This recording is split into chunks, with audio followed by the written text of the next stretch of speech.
Oh, hey, what are you doing here? You know it's a holiday, right?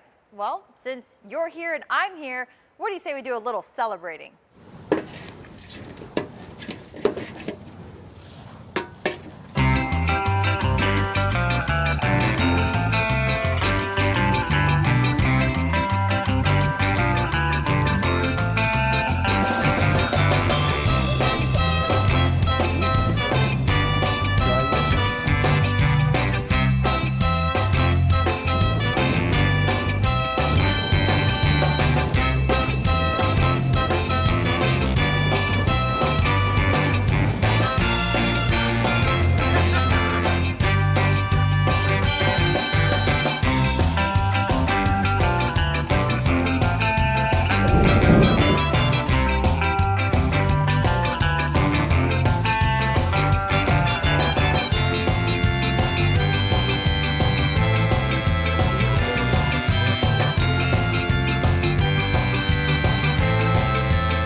Here at Channel 2 News, the tradition is to turn over the shows on Christmas Day to our photography staff. And you just watched the Arctic Fire Entertainment Group, a video by photojournalist Rick Schleier. So for the next half hour, we will be celebrating the season.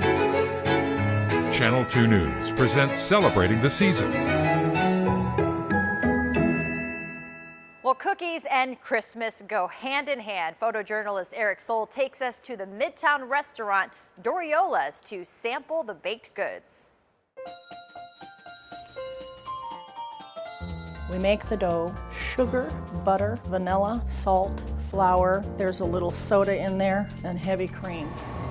Rolling them out, cutting them in this little snowman, and baking them. I actually should get those in the oven now. So I've got the mitten, Christmas tree, a gift box, stars, a couple different snowmen, a little cottage. Actually, we are done. Usually I do as many as my time will allow, and then when I'm out, I'm out. Everybody makes their favorite traditional cookie at home. During the holidays, I remember my mother, we always made a couple different kinds of cookies and donuts and divinity. She always made divinity. Some little coal eyes and a coal smile. And then I'll put in some colorful buttons. There you can start to see the character building.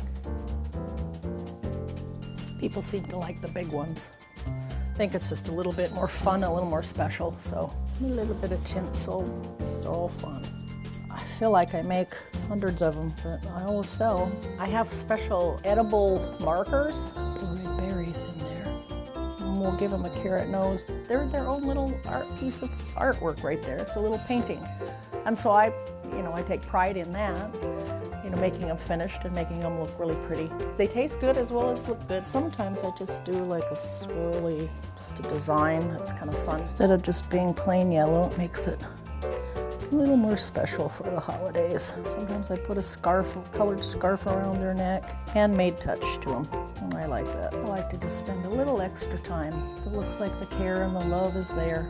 It's a lot of time, but there's a reward when people get excited and tell me that they're too pretty to eat. I hope they do eat them. That's the payoff.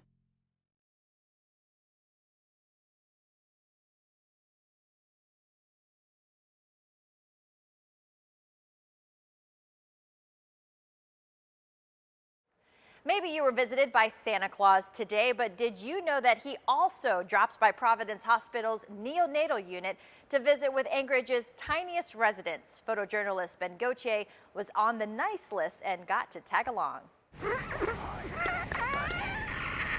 He was born September 2nd. Once he settles in, he kind of falls asleep. He was at 24 weeks, 2 days gestation. He was born at 1 pound exactly and 10 inches long. He's pretty relaxed, chill. Any of the nurses will tell you the same thing, to kind of let them do whatever they want to with him without having too many complaints. He does get his attitude towards feeding times. It's always good to have Santa visit. Santa's like the best day of the year to be here. Baby. Santa's just a soothing presence. Gabriel, do you know Rudolph?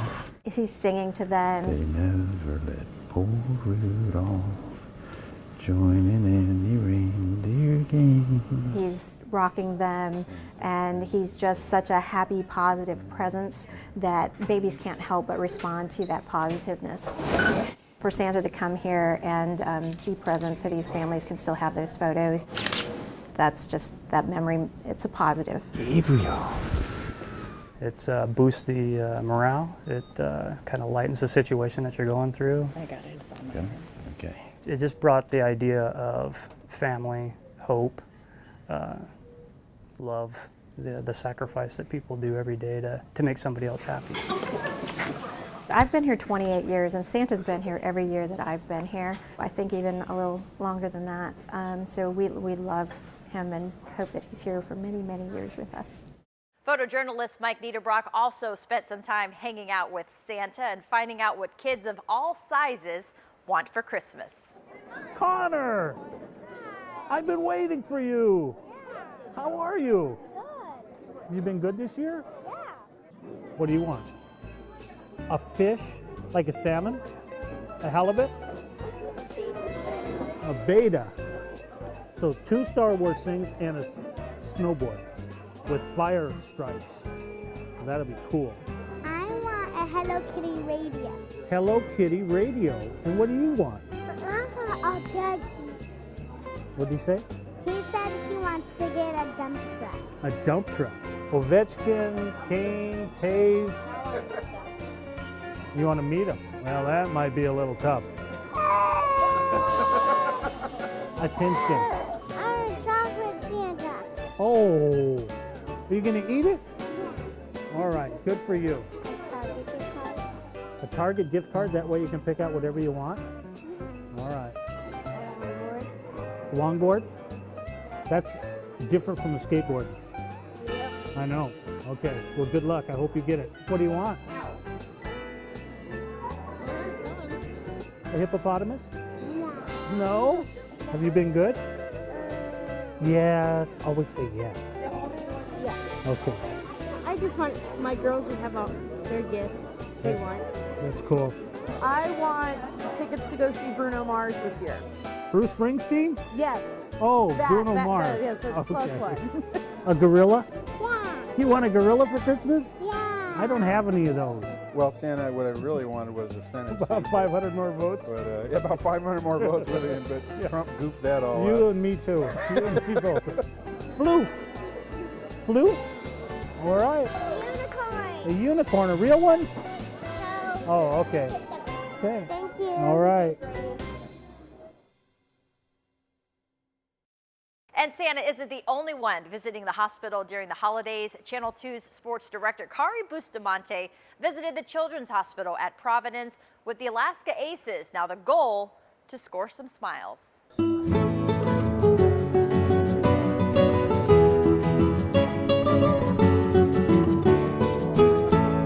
just came to the hospital on our day off, and you know, it's good. It's nice to spend time with the kids.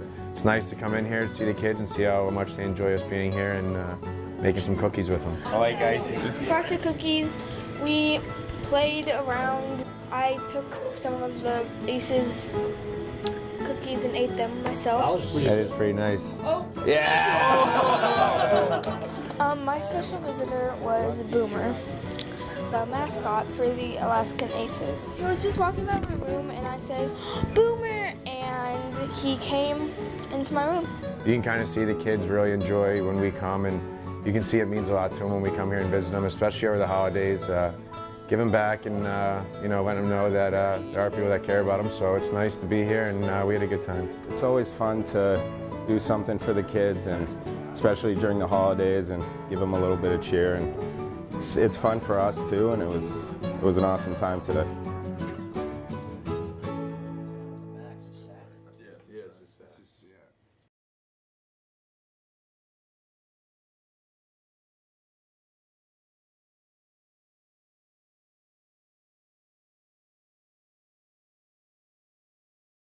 Welcome back, everyone. Trying to spread a little holiday cheer through song. Inmates at Goose Creek Correctional Center used some of their time singing in a choir. Now, while the severity of their crimes may differ, all the inmates choose to bring some light to their dark days. Photojournalist Sean Wilson captures their performance. The message of hope, the message of joy, the message of deliverance.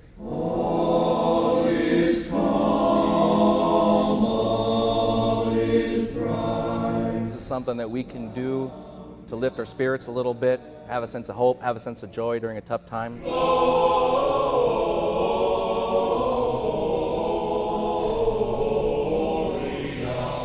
Music has been my way to,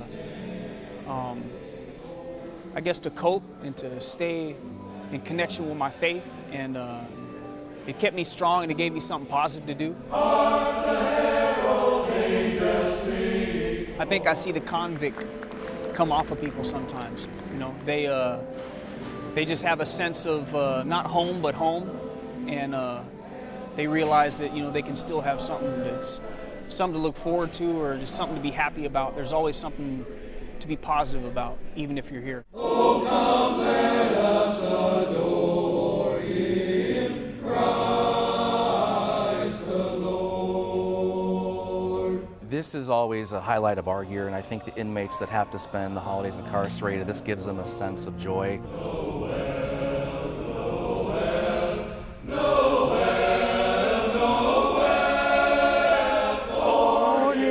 The King of Israel. There's nothing somber about Christmas music. It's always joyful. It's always something that'll get you on your feet, want to clap your hands, and that's why I enjoy Christmas. Oh, night, holy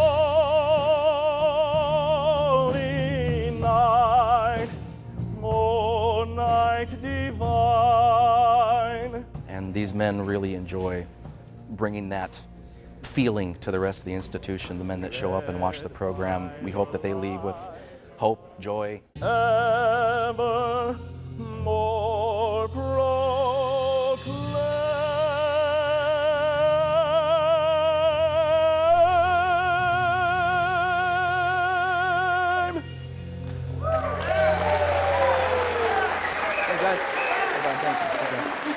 Good job, boys.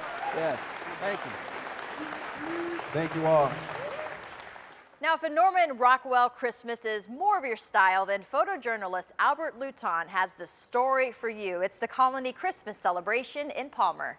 It's Christmas time. It's almost like a postcard. They've got so much stuff going on around here that it just puts you in the mood. It's very festive. I love this show.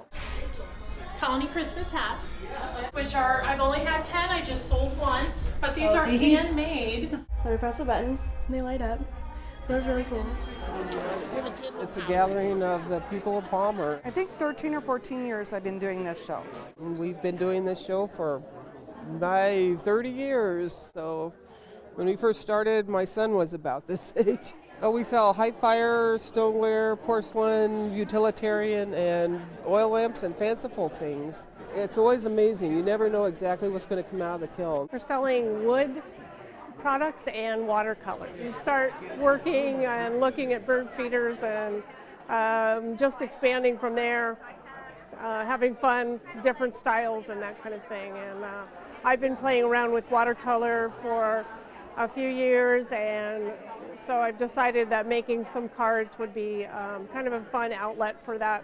I do sea glass and shell jewelry, and it's all collected in Alaska. And then we also do salmon and halibut leather, which we tan ourselves. Then when I make the jewelry, I either hand paint it or leave it natural and put a protective coating on it. Lots of fun stuff to do. They've got the parade of lights that go on at night. Then they've got a huge fireworks display. And this show is very, very busy. It's very crowded, lots of fun.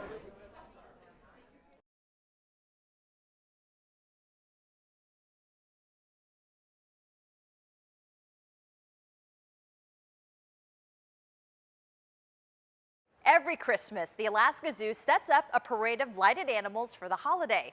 Photojournalist Phil Walzak joined in on that fun.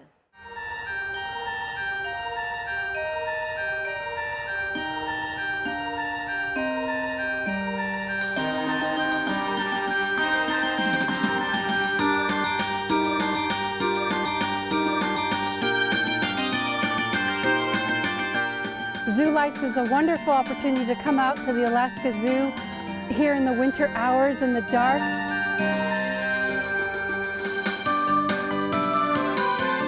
It's tens of thousands of lights throughout the zoo. We're located on 20 acres, so you can imagine there's light displays almost at every animal habitat.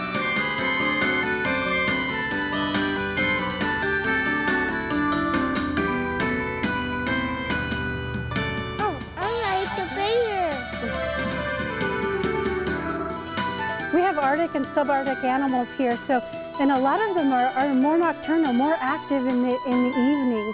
So the animals they really enjoy watching the people go by.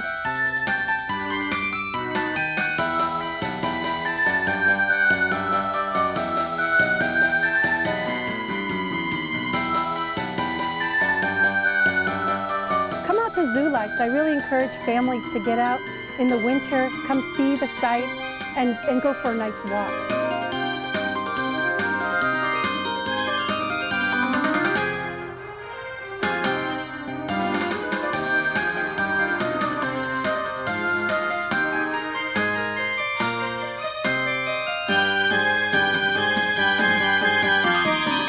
It's I think, the most spectacular light display in Anchorage.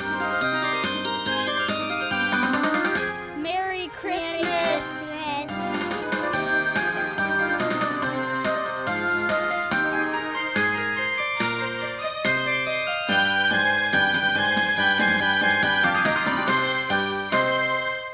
Photojournalist Erin Weaver spent some time at Artmosphere Studio, where folks there are learning how to turn hot glass into cool ornaments.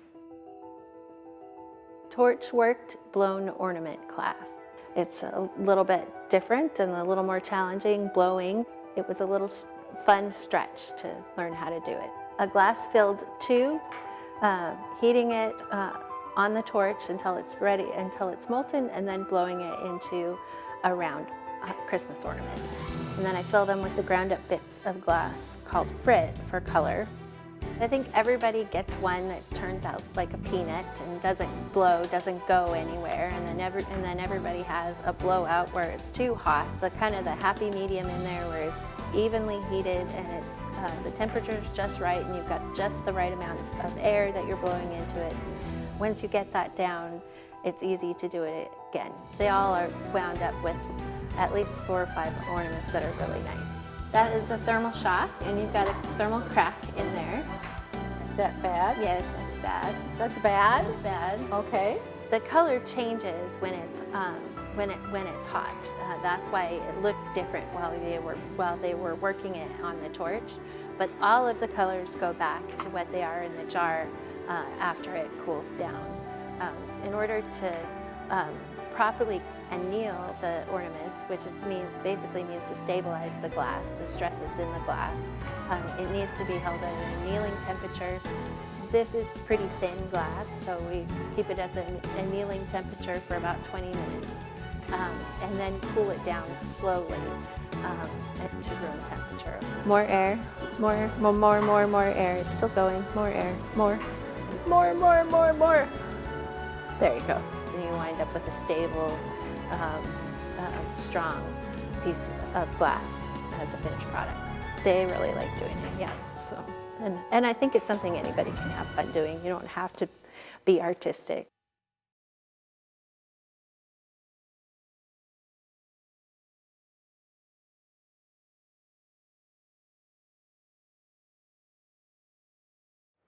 As we come to the end of tonight's show, all of us here at Channel 2 News hope that your holiday is a happy and safe one. We appreciate you spending it with us. And finally tonight, for more than 50 years, students from all over South Central Alaska have been getting together to play the classics. Photojournalist Dave Brooks brings you the sounds of the Alaska Youth Orchestras.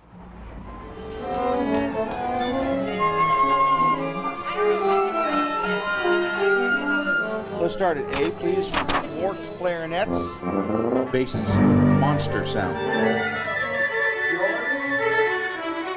This is the Anchorage Youth Symphony, and we have another orchestra called the Anchorage Youth Philharmonic. Together we call the Alaska Youth Orchestras. There it is. Here we go.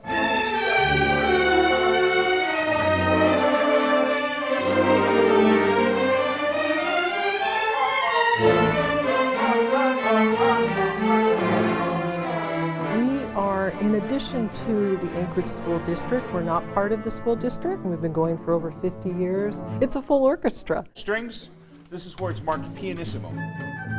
We're a performing ensemble. It's based on auditions, so we perform, and we perform music of high standard.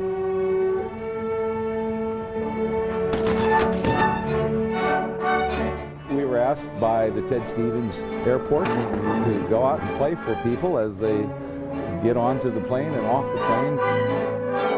Playing lots of dances, and they're very festive and fun. The flight's not for another 6 hours. Sitting here watching the football game, and out of nowhere, this amazing symphony starts playing over here, and it's quite a pleasant treat. It's quite a surprise.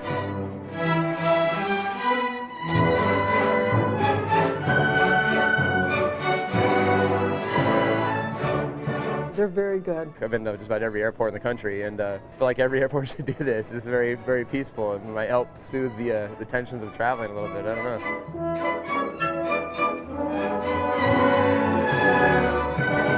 Anything to make these kids independent, anything to make these kids understand that they have to take the responsibility for their performance is just fantastic in my view. It's magical when they all get together and perform. They've worked hard to perform at this level. The discipline of this great music, the exposure to the great minds that wrote this music, it holds through for the rest of their lives.